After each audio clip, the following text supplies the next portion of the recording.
Good morning, everybody. Good afternoon, depending on where you are. How are you doing? We're so excited you're here.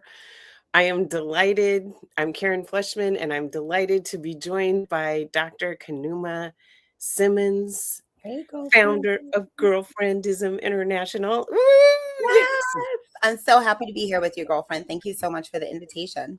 Me too. Me too. And I'd just love for you to share a little bit about who you are.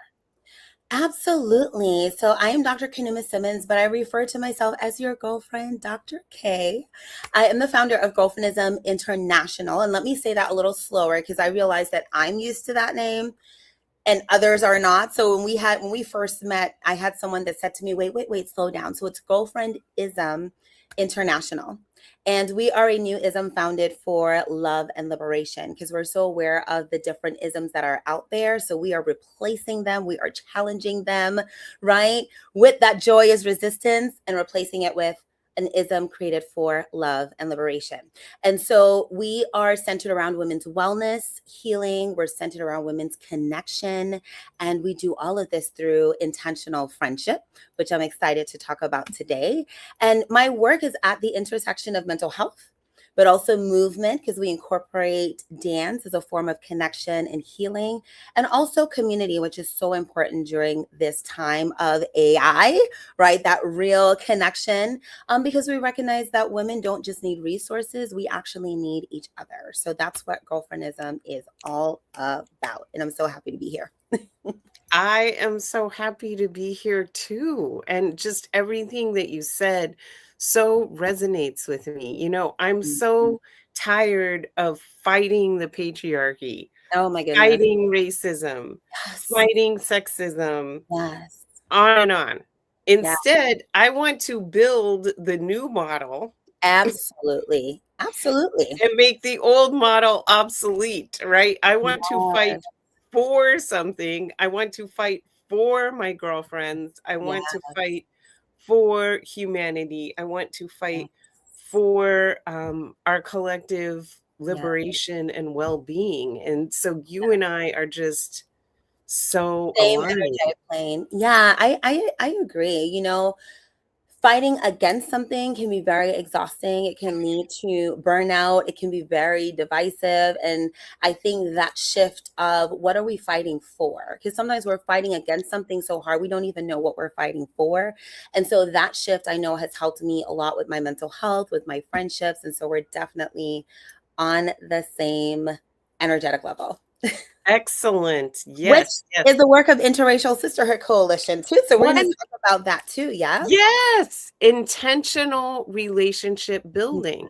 Yes. So, how I came to found the Interracial Sisterhood Coalition is, for a white woman who grew up in a small town in Colorado that was almost entirely white, I've had a very unusual career in that I have always worked for women of color in organizations that were where the majority of people who worked there were Yes. people of color, and Yes. where I had to learn how do I show up as a white woman in this Mhm. space.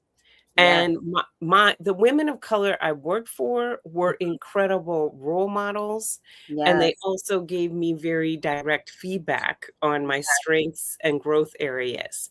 And Yes. by listening to what they were saying and observing what they Mhm. were doing and then trying to be more like them, I Yeah. learned a whole other way of being a woman.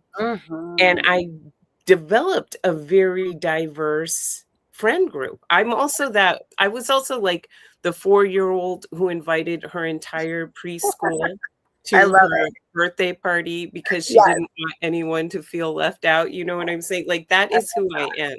I Yes. am an includer, I am a event organizer, I Yeah. love people, I love listening to people, I love connecting Yes. people when I hear, "Oh, you should really meet this person," and then I introduce them, all of those things, and Mhm. that is why I was so delighted when I saw you. I think I first saw you, so we were in Rachel Rogers' mastermind, and I was like, Yes.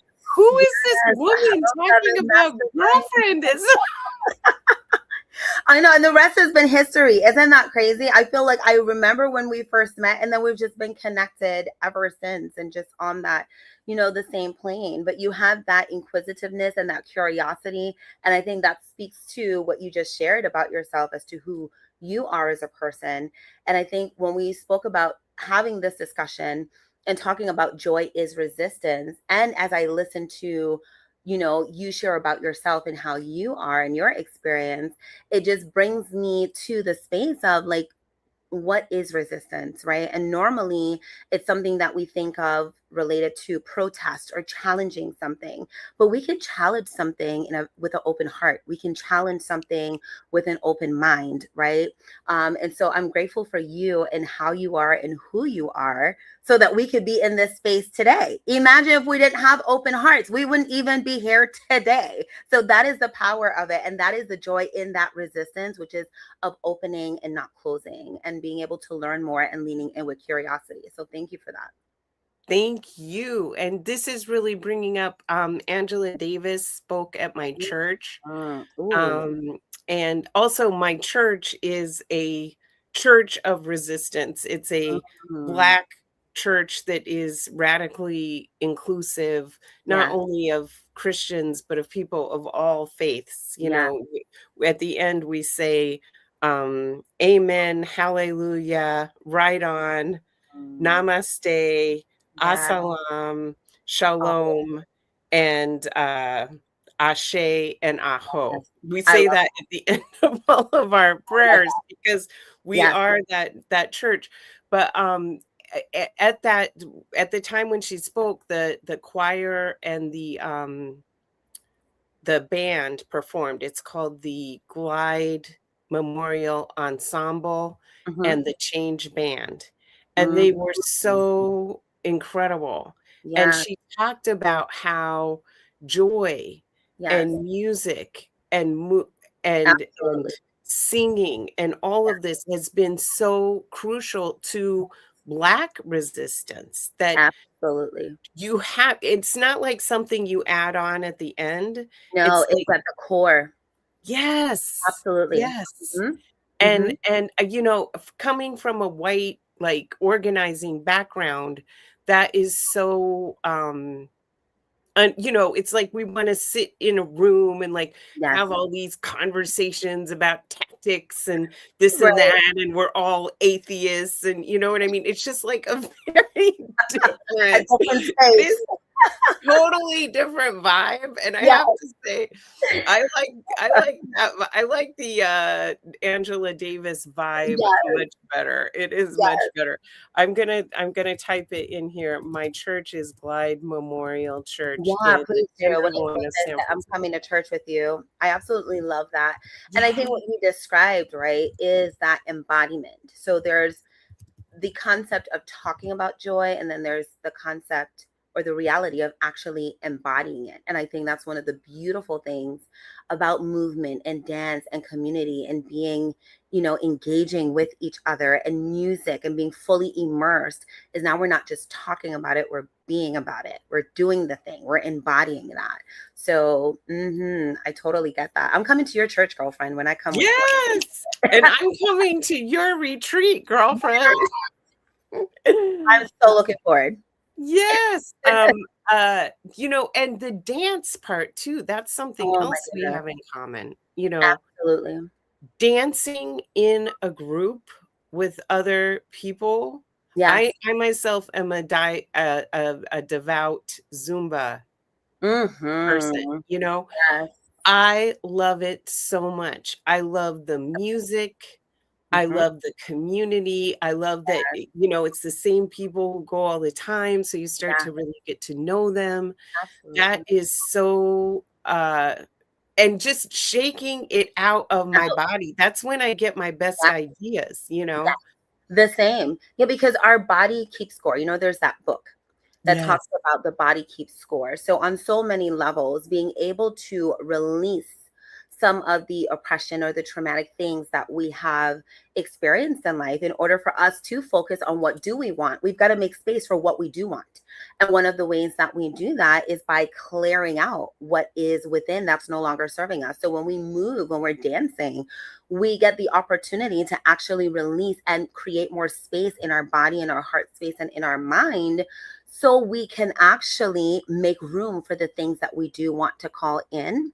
And in addition to that, it's not just fun. And that's what I'm happy that we're talking about, dance and friendship, because one of the things we incorporate in all of our retreats, in fact, I just wrote an article for the Retreat Boss magazine, so definitely check that out, on the power of ancestral movement and dance as the new RX.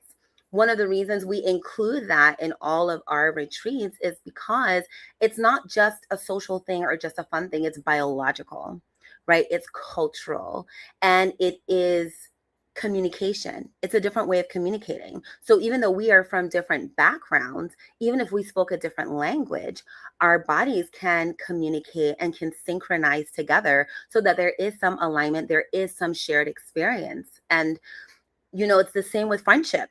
I think sometimes we look at friendship as the afterthought or the alternative or something I'll do after I work, after I study, after I take care of the family. Then I'll see what I can do with, my girlfriends and, with any spare time I have. But it should actually be the reverse, because when we're in those supportive spaces, that's what actually fills us in order to be able to go out there and do the work that we need to do. And it's not just for survival, it's also for our thriving. So our cortisol levels go down, we start to de-stress, right? And then our oxytocin comes up, which creates a better sense of safety. Yes, for the oxytocin, and greater opportunities to bond. So I love that we share that dance in common. Yes, and I love how you're talking about it with the health component. Absolutely. This is from a few years before the pandemic, Mm-hmm. but studies that showed that white women's life expectancy in this country was declining, and Black women's life expectancy was increasing. And one of the biggest determinants of why Black women's lives were lasting longer was their connection, their friendship connection, their kinship connection, their community connection. That is giving them purpose, that is giving them joy, that is, and I see it, it's so different. My friendships with my Black friends and my friendships with my white friends, That's different for you. I'm so curious to learn more. Like, what has that experience been like for you? How are they different?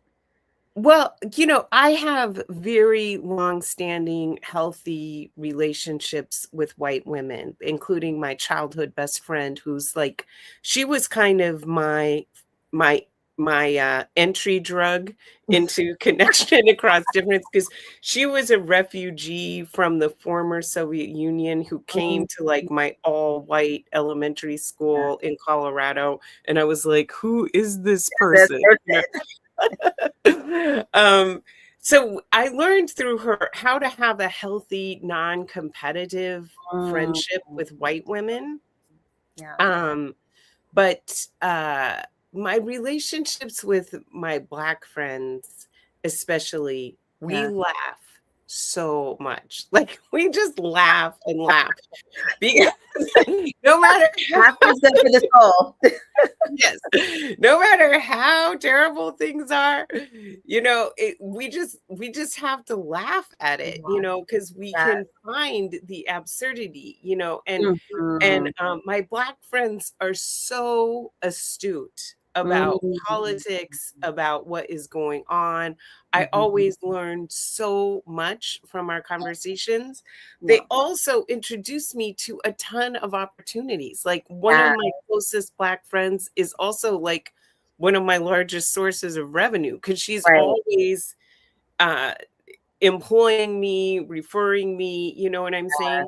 So yeah, just different things. My friendships with my white friends are good, but I would say they tend to focus more on just freaking out about how terrible everything is. You know what I mean? And like a lot of like a lot of fear, anxiety, and worry, and Yes. which is totally warranted. I mean, Right, you right. know what I'm You saying? have the balance. You have the best of both worlds. And I think when I hear you talk about that, what comes up is, the power of difference, right? Because we Hmm. all have so much more in common than we realize, but we expand as a person when we allow ourselves the opportunity and the privilege to be in spaces with people who do not look like us, who do not share the same experience or the background, because now we expand from that, you know? And these kinds of conversations, it's so uncomfortable for so many people.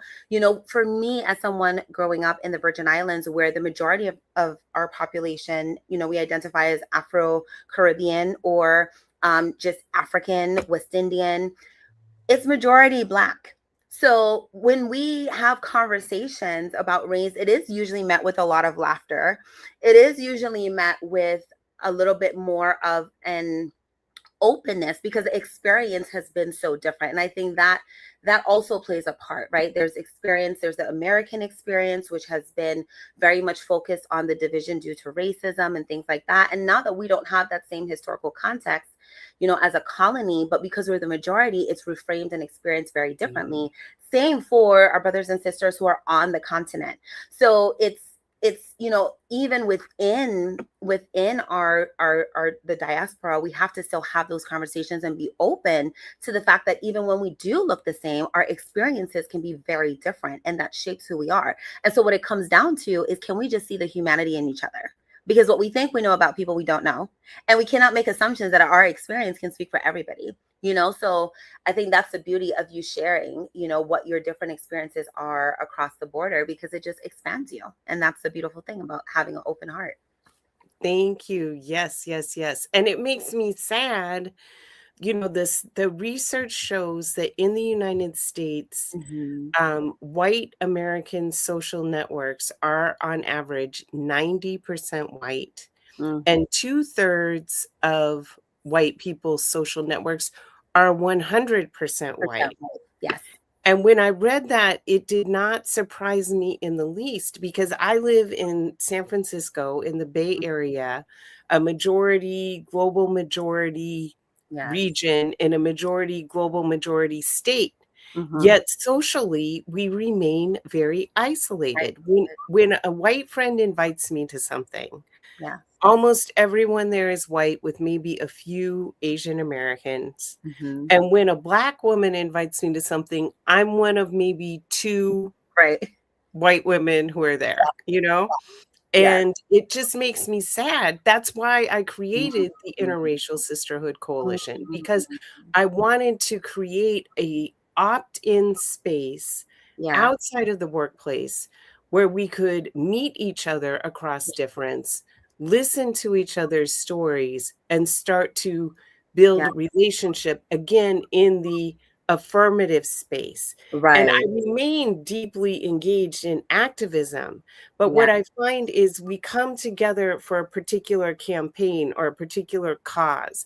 But because Hmm. we haven't built relationships based in trust with each other, Right. something happens, a Right. spark flies, and then it fractures and it all falls Yes. apart. You know what I'm saying? I'm saying, let's start with the relationship, Yes. and then we can come together in common cause, because then Hmm. we have the ability um to hold space, because sparks are Yeah. still going to fly. You know what I'm Right. saying? Sparks are Absolutely. still going to fly. Once you have But humans, there will be sparks flying. yes, You yes, we know? have some really great people participating here, and Yes. they have some Oh, questions for us. awesome. So Yes, is that please. okay if I pop some of these in? Absolutely. Yes. Okay. Jane Summers, y'all, just put out a Substack. She's collaborating with two Black women researchers. They're all doctors, they're all Mhm. PhDs, and Mhm. they are studying Black women's experience with white women, and you've got to read this. I'll put it Mm. in the notes Please.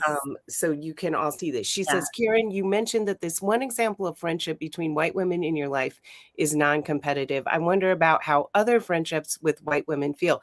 Well, because I had that one friendship that's non-competitive as a child, that taught Mhm. me only have friendships with non-competitive people. The people who are Mm. competitive, Correct. It's just not sorry, gonna work. it's just not gonna work. I'm not gonna vibe Yeah. with you. So, you know, I feel for people who never had that, who never knew Right. what it was to have a strong friendship with Yes. someone that was non-competitive. Yes, that is really important. I actually just wrapped up a series called Gentle Confrontation on my YouTube channel, that talks about this. You know, are women in general, Black, white, in between, and indifferent, are we conditioned to compete, or is it inherent? And we talk about in Mhm. that episode all of the societal messages, the systems, all of that that can pin women against each other, and how we have to start to dismantle that. And again, what comes up and what do we advocate for? Friendship. Because in that friendship space, it's you and I. We're getting to know each other, the human sides of each other, eliminating those boxes that sometimes create more division, and that can also cause us to make assumptions about people when we don't know unless we actually have a conversation with them. And so I'm happy that you were able to have that experience growing up as to what a healthy relationship is. Because if you're in competition with that person, then it's not really a healthy relationship, because you want to be able to fully embrace the person for who they are as you fully embrace yourself for who you are. And that is a non-competitive space. So that is extremely important. And I'm happy that you had that foundation, because so many women don't have that. And then they can have a warped sense of what friendship with women, what that looks like and what that feels like altogether. And so we get to rewrite that narrative every time we start having conversations like these. 100%. And Mhm. what you're talking about is so elevated in popular culture, like all Yeah. these housewives shows Oh or my The goodness. Bachelor or everything like that. Where Yes. are the shows about healthy, integrated Yes. friendships among women? Yes. Uh, Oh, you well, know, when there's are room we for gonna it. There's room for it. There we there go. is We'll room have to for it. create it. Yes, yes. There is actually a really cool show, and I can't remember. I think it's called Any Day Now. Ah, It's on YouTube, but it's okay. from the early 2000s, and it's Mhm, about a friendship between a Black woman and a white woman who met each other mhm. as girls in Yes. Montgomery, Alabama, and then they reconnect as adults and resume their friendship. It's a Ooh, very any cool day show. now. I'm gonna have to look that up. Yes, Any Day Now. I think that's what it's called. I'll find the link and send it to you. I can't Please remember, do. but it's Mhm. a really good show. Yeah. Yes. Oh, hello, Dr. Robin Niles. I'm so glad you're here. You are a fascinating person. I'm so Aw. excited to get to know you. Um, Robin is an executive coach who uses equine methodology. Yes. Oh, She pleasure to says, meet you. Thanks for tuning in. yes, she says, yes, we are not a monolith. Right. 100%. Absolutely. Absolutely. And I think, the more that we recognize that difference doesn't have to mean division, we can have a difference in experience and we can have a difference in opinion and still see the humanity in each other. Like, we're allowed to think differently. We're allowed to have different experiences, and it doesn't mean that we have to be divided. In fact, it should help to just expand us so we're more informed. We have a better understanding. And from that place is where we're able to develop more compassion and more empathy as opposed to division. I wanted to also mention that Hmm. it is not our fault. Right. You know, they the the patriarchs, the founding fathers, Hmm. they were some very intelligent persons. You Hmm. gotta Hmm. hand it to them. Right. You know, Unintentional. yes, they knew exactly how to construct the laws, Hmm. construct the culture so Yeah. that we would be pitted against each other, and we would Right. distrust ourselves, and we Yes. would distrust each other. And Yes. especially, for the longest time, my mentors were like, Karen, you really need to go back and study the history of white women and what was going Mhm. on in Europe before y'all came over here and all of this stuff. And I Yes. was like, I don't want to know anything about white women. We are the oppressors. I want to get as far away from white women as possible. But when so many of your mentors are like, I really think you should do this, then Right. you're You said, like, well, maybe let me think about this. so when I went back, and particularly a couple of books I highly recommend everyone read, The Caliban and the Witch by Sylvia Mm. Federici, which is a history of the witch hunt in Mm. Europe. And then They Were Her Property by Stephanie Jones Rogers, which was about white women slave owners in the American South. Mhm. And you see, first, they had the witch hunts Yes. in Europe that largely targeted women who were older, who Mm. were, who didn't want to go along with the dominant culture. Right. And they would parade her through the town. They'd invite the entire town to come, you know, um, mock her. Witness. Yeah. Yeah, witness. And then they burn her at the stake and Mm. put her kids in the front row Oh my God. to I can't. watch her burn. You know what I'm saying? So, of course, what do we learn from this? Yes. We Yes. learn to align with the most violent, and Right. you will be spared of violence, but don't ever rebel or do anything Right. different, Right. you Instills know? fear. It's to instill fear. Yes. And again, it comes back to that differentiator, right? Because when we look at culture and history, a lot of women who had alternative practices to healing, who were actually healers, who had visions, they were often labeled as a witch. Why? Because they're different and we don't understand. And we tend to judge the things that we don't understand. We jump to a judgment instead of leaning in with curiosity. Can I learn more about that? Can we share more about that? Help me to understand. And again, it comes back to that difference. If we can embrace the difference and see it as an opportunity for us to learn and to expand, as opposed to, oh, well, you're doing this and I'm doing this, so then we can't work, or you look like this and you look like this, so we can't work. That is where we have that challenge. That's where we have this challenge. And so I cannot imagine. I cannot imagine. My mind is so visual. I can't even, yeah. The two children, no, I Oh, can't even imagine. Mm-mm. it's horrific. And Mhm. then in Stephanie Jones Rogers' book, you see how they tied the laws of slavery, Yes. marriage, property, Mhm. wills, trusts, and estates. It was Yes. all constructed together. And they Yes. literally imported white women so Yes. that we could bear the next generation and Mm. teach our kids from a very early age Yeah. how to police the plantation, how Right. to inflict mental trauma, emotional trauma Indoctrination. in this very intimate relationship, right? Because often Black enslaved women were working inside the home, like Mhm. very personal and decades long. It's Yeah. not like, you know, And and also bearing children and breastfeeding and all of that too. Yeah. oh Yeah. my It's God. very much integrated. Mm-hmm. Mm-hmm. Imagine what that did to a white child if the Mm-hmm. woman that you breastfed from, Mm-hmm. then you're later supposed to call her horrible names and Right. The confusion. Yeah. And I think that's the beautiful thing about children is, there's this stage of our lives where you see children that they come together without question.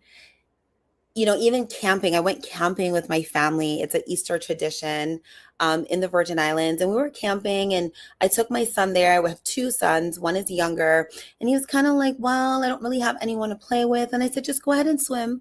And within an hour, I look and he's with all these different kids. He doesn't know them, but they're playing together. They're out all day. I'm like, at some point you got to come back, sweetheart. Like at some point. But they're playing.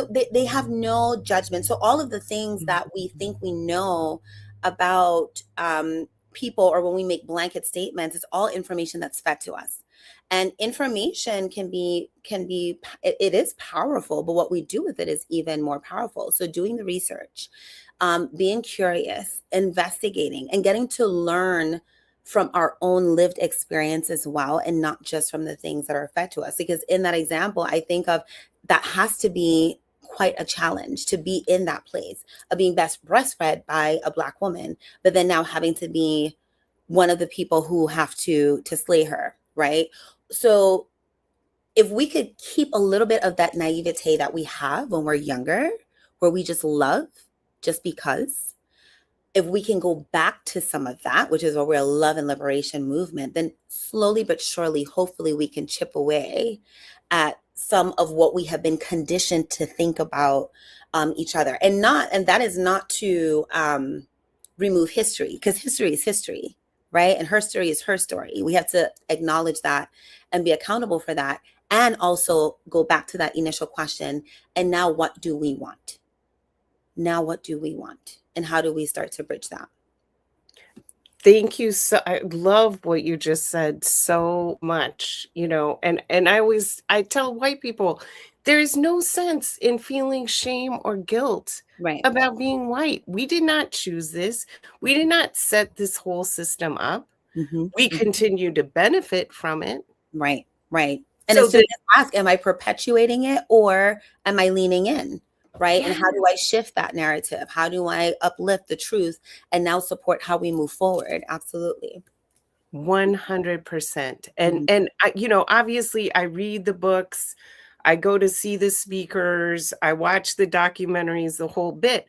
But the most learning that I have done about anti-racism has come in my friendships and in my interpersonal interactions across difference. Yeah, absolutely. And I think that's why it's so important, because there's a certain level of trust that is established in order to even have the conversation, to even begin having that conversation. And sometimes the conversation is in observation. It's because you're immersed in that person's life. You may not have a direct conversation, but you get to witness something that you would not have witnessed before, maybe like the dance and the music, and you get a different perspective. And so you're learning from being in space with that person. And, I understand where organizations and systems, they have their role to play. They have a responsibility to, when we look at DE&I and all of these things, there is a responsibility that all organizations and systems have, right? And where I really feel like the true change begins is on that personal level, because there are always ulterior motives for organizations and systems. It comes back to that same conditioning, right? Or the colonization. This is what I need you to do. This is what I need you to believe. This is how I need you to behave.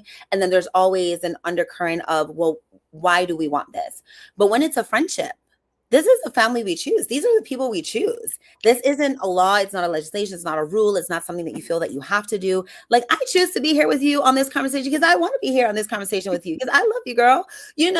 And so that's where we really break down those barriers. And yes, organizations, systems have to do what they got to do, but the true change happens right here in this human to human level. And then from here, that's where we start to change organizations and systems and legislation, not the other way around. I am totally with you on that. And the research from Jane Summers. Jane, what I see you're active in the chat. Can you post the link to your Substack? Showed that for Black women, Black women researchers interviewed Black women about their friendships or their interactions with white women. Yeah. And in every single interview, the Black woman said, I do not trust white women. I have to observe them for a long time before I determine whether or not I will move forward. Exactly. Yeah, exactly. Absolutely. And honestly, if I'm being honest, I could agree with that.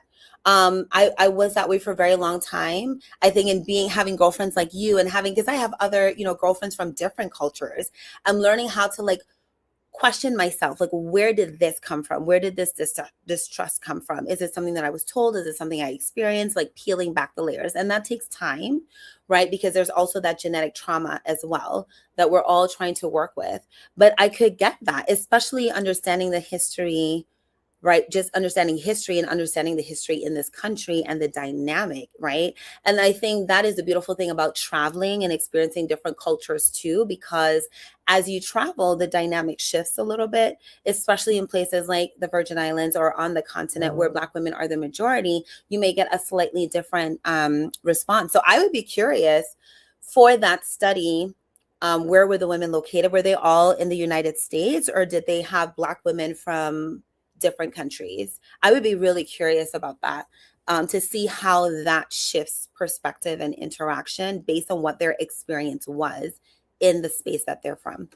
Yes. Mm-hmm. Jane says power and white patriarchy and white supremacy operate to keep us competing for power, keep Yes. us competing for tiny little crumbs. Yes. We're so distracted trying to get our little crumb while white men in the United States who make up 29% of the population hold 65% of the elected positions, hold 80% of the corporate executive positions, et cetera, while we're over here, they pushed 600,000 plus Black women out of the labor force. Oh my goodness, yes. And I saw Tressie McMillan Cottom, the sociologists, say that white men came for Black women's jobs as punishment for radicalizing white women.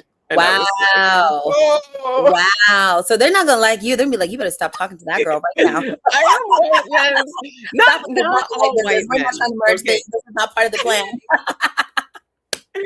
I am not all white men's worst enemy. And I have to say, I feel so indebted to my father, who is a wonderful white man, who encouraged me to think different, be different. I know I would not be the way I was, the way I am, and he's not perfect, obviously. My brother is a wonderful white man. You know what I mean? Like, there are plenty of good white men out there. I'm not saying all of them are terrible. Let's see.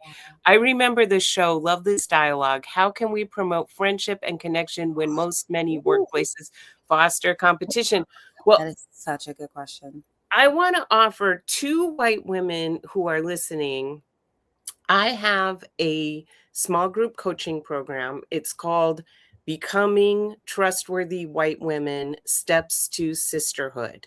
And it's a 6-step program where we really develop a lot of self-compassion as well as compassion for others, and go through this whole history and figure out how we have been conditioned to show up this way. And then what are the beliefs and behaviors that we're going to need to embody going forward. It's not just an intellectual exercise. It's actually changing our energy and the way we show up. And we're starting a new cohort April 21st, so right around the corner. So if you are interested, please DM me. It's small group coaching, it's online. The women in it are wonderful. They're from all over the country, very diverse careers and age-wise and all of the things. So please DM me if you're interested in that, and I will put the links in here as well for how you can contact me about that. But I think something really important happens when white women come together in a group and process this together. Because we cannot depend on Black women to educate us about this stuff. Right, Chuck, we're exhausted already. Good child, listen. See, this is where the laughter comes in, right? Friendship, we can do that. Yes, 100%, 100%. Yes. But if I could jump back to that question, because that was such a good question. It popped up and then it left. But I think the question was, how can we remove, I think, the competition from the work? Yes. Okay. Awesome. Thank you so much, Dr. Grissett. So how can we promote friendship and connection when most and many workplaces foster competition? So I have a few thoughts on this. One, I will say that where we are right now in this country, and we're looking at the amount of layoffs, especially for Black women in this country, what this presents is a new opportunity for us to dismantle that system by choosing a different path now at this point. And what I can say, and I am biased, right, because I'm an entrepreneur, I've been an entrepreneur for about 13 years, is that what supports me even being in this space is because I get to define my own rules as an entrepreneur. So that is one thing, like finding the opportunities for liberation in your own life, and then you can create your own universe in that way. So in my space, as an entrepreneur, I'm blessed that I can be here at 1 p.m. on an afternoon having a conversation like this with Karen, because I don't have that patriarchal organizational system over me. Now, if you are in that space, right, because everyone can't be an entrepreneur, right? We need everyone in different spaces. If you are in that corporate space, I think if it's something, I always say, if there's something lacking that you want to see, then become that thing. So if this is something that you're passionate about, what I would encourage folks to do is find the one or two allies in this space. Find the other girlfriends in this space who are willing to say, let's have a happy hour after lunch and let's have this conversation. Or maybe even if it's not an intentional conversation, but let us get together and let's start to just be in space with each other. Let's start learning from each other. And then let's see how we can support each other in that workplace. So sometimes we have to be the person that creates what we don't see in order for it to exist. And I find that in every space there is an ally, but we just have to talk to each other. We have to talk to each other. And sometimes we do have to take that initiative. From a leadership standpoint, being intentional, I think about wellness programs is so key, because there's training and then there's wellness. When we're looking at training, it's like, this is what we need our employees to do. These are the policies, these are the procedures. It's very systematic. When we're looking at wellness programming or wellness centered approaches to workshops and training in the workplace, you get a little bit more personal. You can bring down barriers a little bit. People find that they're a little bit more inclined to trust in that space versus a training. So I hope that gives some context, and let me know. Let us know if that was helpful. But I think using this opportunity that we're in this country to look at entrepreneurship. So if there's a system or there's organizations and corporations that are not operating the way that we want them to operate, then let's build it ourselves the way that we see it. If we are in that space and we can't be in that entrepreneurial space right now, then let us become the thing that we want to see, and we can take that initiative and lead that charge. And if we're not in a space, maybe we're super busy, we're a high level executive, and maybe we can't be doing happy hour with the staff afterwards. How can I incorporate more wellness programming and conversations like this that also integrate to better teams? Because if our teams are actually having conversations with each other, that's going to lead to productivity, which means more money for the company. So everyone wins. So I hope that helps. 1000%. I love everything you said. And this is also what I'm trying to do with the Interracial Sisterhood Coalition. So my vision is that women across the country will self-form interracial sisterhood circles in every community. And this is a group of women who meet consistently once a month for a combination of mutual aid, political engagement and advocacy, and just having a really good time and getting to know each other. Yeah. So they don't have to meet, they can meet in a living room, or they can go try out this excellent Black restaurant, or, go for a hike, whatever suits them. But just that they consistently show up for each other outside of the workplace, Right. and form this web of connection Yes. to help each other, get out of a bad marriage, or find a job, or whatever the case may be, and then show up at the school board meeting, show up at the city council meeting. This is how we're going to take this country back, is by uniting across difference. This is why the patriarchy has worked so hard to keep us divided. And two quotes that guide everything I say, that everything I do. the poet Adrienne Rich, who said, the relationships between women are among the most problematic, Mm. transformative, and feared Yeah. on the planet, Yes. right? They Yeah. don't want us talking with each other. No. No. Because And there's power in our unity. yes, and Mhm. Audre Lorde said, the greatest barrier to women's joint political power is the Yeah. inability to understand race and the implications of race. Mhm. Yes. White women, I cannot stress this enough, especially, oh my God, in the Yes. week of 2024, Mm. 92% of Black women, they call themselves the 92%, Yes. showed up, voted for Kamala, raised money for Kamala, organized for Kamala, door knocked for Kamala for the Yeah. third time in a row. The Yeah. majority of white women Right. voted for, Whew. you I, know, and the level of just like, yeah. y'all, The disregard. The disregard. Whew. yes, That's a whole other life, honey. Okay. that, Yeah, it is a whole other life. Yeah, my stress level just went up a little bit. Just yeah. remembering. Dr. Grisette said the fastest growing entrepreneurial population is Black women surpassing. Yes, yes, absolutely, absolutely. And I think we seize this opportunity. But the Absolutely. problem is that Black women's businesses are vastly undercapitalized. Yes, yes, White women's businesses too. In general, we are right. undercapitalized. And something very interesting that I just heard twice in the past couple of weeks is that by 2035, the majority of wealth in this country will be Yeah. held by women. Hmm.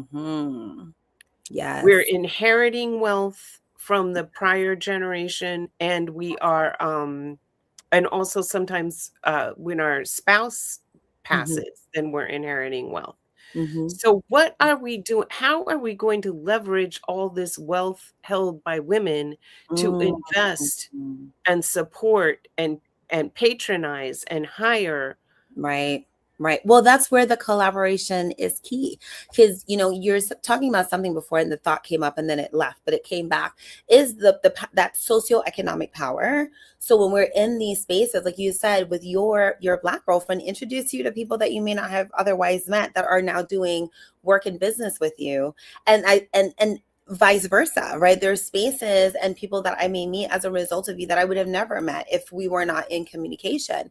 And so there's socioeconomic power when we collaborate and when we come together because we're sharing resources that are typically divided. But now, when we're bringing it together, this is how we're able to excel. And entrepreneurship is going to be part of that wealth building and that wealth management. The numbers show that what you can make as an entrepreneur is just 10 times more than if you were at a 9 to 5 and your salary is capped. So there is that opportunity for us to be able to lean into that entrepreneurship and to do business together, to share resources together. Absolutely. On seeing Dr. Miles' comment in there, Yeah. uptick in entrepreneurship. Yes. Unsuccessfully looking for work. Absolutely. Yes. And and this is, it's one of those things where I like to look for the opportunity in everything that even feels like a disappointment or it seems like it feels like a negative. What is the opportunity in that? Exactly. You just said it, Dr. Miles. We pivot and we reinvent ourselves. And listen, for Black women in this country, that this is actually a plus because we've been forever having to reinvent ourselves. Okay. Every time something doesn't work in our favor, every time we come up against a challenge. So we are skilled at reinventing ourselves. So we're not new at this, right? But when we have these conversations, now we can double our leverage, we can double our reach, and we can double our resources. So, yeah. Yeah. I'm very blessed to have a Black woman mentor, Renita Thomas Franklin, who Mhm. founded the organization MAR, Mothers Against Racism. Mhm. M- Now I can't think of it. Moms for Allyship and Against Racism, I think Oh, is the acronym. But she's from Yazoo City, Mississippi, and she grew up, in the civil rights movement. And Yes. she told me, like, the level of organization to Mhm. be able to pull off the Yes. boycotts, Yes. that the people in Chicago would organize and raise money and gather food and care Mhm. packages, and whatever the people in Yazoo City needed would Yes. be shipped to them so that they Mhm. could sustain the boycott, so that they could, not go to work or whatever the Right. case may be, Right. because literally they needed that. Organizing. Yeah, the organize. Yes, organizing, communities coming together, again, centered in joy. Right. Oftentimes, the nexus of the organization was in the church, Right. so many lessons from Mhm. that then translate into the entrepreneurial space, Right. right? Right. To do that, you know what I mean? Like, you got to get customers, you got to Oh my deliver. You got to be the marketer, you got to be the planner, you got to be the organizer, you got to be it all, but The it's so fascinating custodian. the process. Exactly. But we learn so much about ourselves in the process. Mm, And so I think the sooner that we're able to reframe challenges, or I was thinking about this the other day, it's like, there really are no problems. There's just resistance to the solution. Right? There's just resistance to solutions to those problems for whatever reason. Sometimes we hold on to something, or we are resistant to the change that is required for the solution. And so if we were to just recognize that for everything that we perceive as a problem, there is a solution, right? And that as we are able to lean into change with curiosity and information and with grace and with love, then that resistance to change, we start to chip away at that, and then we can actually start to move forward. And we that learn is about ourselves in the so beautiful. Mike, you got to write a book, Dr. K. my mind is like this all the time. Woman, you are so freaking brilliant over here. Can we get a round of applause out here Aw. for Dr. K? Well, for everyone dropping- who's on the call, I'm loving the comments and the feedback as well, because it's super protected. Yes, Mhm. 100%. So how can people keep in touch with you? What Yeah. is You want to drop a link in the comments? Sure. Can I do that? Ooh, can I do that right here in the chat? Yes, chat with Yes. everyone in the studio. I'll definitely do that while I talk about how you can stay in touch with me. So I am on LinkedIn under Dr. Khnuma Simmonds. My website is girlfriendism.com, a new ism for love and liberation. There are a couple things that I'd love to mention for folks to stay in touch and follow. So I'm excited to be launching a podcast called All Docs on Deck with my dear girlfriend, Dr. Shalonda Atkins. And so we're launching that in May in honor of Mental Health Awareness Month. Every Wednesday, a new episode with a woman of color doctor. So I would love for you to tune in and to support that as well. And it's women of color doctors from across the diaspora, from the continent, Virgin Islands, South America, North America, and we're having conversations about mental health and wellness and our journey of before the PhD or before becoming the medical doctor and the process and thereafter. So that'll be a great way for us to stay in touch. Again, you can subscribe to our website, girlfriendism.com. I'm always sharing, wellness tips and deep reflection for our growth and our expansion. Our YouTube channel is at Girlfriendism. So we're also there and very active in sharing information. And then we have our Girlfriendism global community. So we do have our membership space, which is focused on wellness and wealth and womanhood. And then lastly, last but not least, we have our retreat that is coming up. So every year, August 1st is National Girlfriend Day. Did you know that? I did not know that. National Girlfriend Day. And so fun fact, I think the intention was for it to be like for boyfriends to recognize their girlfriends, but I was like, I'm taking it and making it like Girlfriendism Day. Okay, that's what National Girlfriend Day means to me. So we celebrate our girlfriends on that day, and every year we host a retreat, and we alternate between Virgin Islands and international. So we did Egypt last year. We did a retreat day in North Carolina. We've done Greece, we've done Bali, but we're in the Virgin Islands again. So if folks want to join myself and Dr. Sholanda, who's going to be one of our guests, July 31st to August 2nd, the details on that, we're going to be releasing that to our subscribers. So subscribe and you'll get the information. Maybe you can meet me in person and we can connect and heal and grow together in friendship during our Girlfriendism retreat for 2026. Yay! Yes, yes. And I gotta get myself there. I definitely have Yes, to be a please. part of this. And it's Yes. in St. Croix this year? St. Croix this year. So we did St. Thomas the year before. And it's special because this is where we started. We started on the heels of the pandemic. I was the owner of a brick and mortar fashion boutique, hence all of the drama, right? For a decade. And when we had to close our doors, that's kind of where Girlfriendism was born. So there again, finding the blessing and the opportunity and everything that seems like a disappointment, right? I could have just shut down and said, well, that's it. But I said, no, we've got to find a way to keep girlfriends going. We formed all these beautiful friendships, and here we are today. That is so amazing. Yes. I shared all Docs on Deck podcast, but not the link to it and the Awesome. link to Girlfriendism. But maybe you want to pop your YouTube channel Oh, that would be in awesome. the comments. Yeah. Absolutely. Excellent. And so Interracial Sisterhood Coalition.com. We too have a online membership community. Again, trying to really support women across the country in forming their own interracial sisterhood circles. And then we host a monthly interracial sisterhood circle here in San Francisco. And would love for you to be a part of it. This is the I put the link to sign up for the membership community. And as I mentioned, what is the word I'm looking for? The program, small group coaching program for white women, that is starting up. We would love if you're white women listening to this and you're thinking, wow, I would really like to form relationships based in trust with women of color, but I don't know any women of color.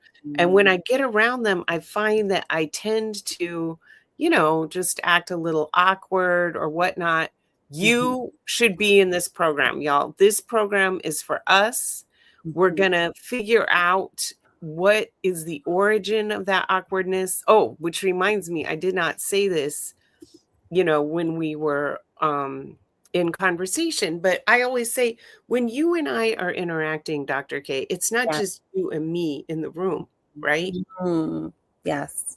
It's you and your ancestors. Absolutely.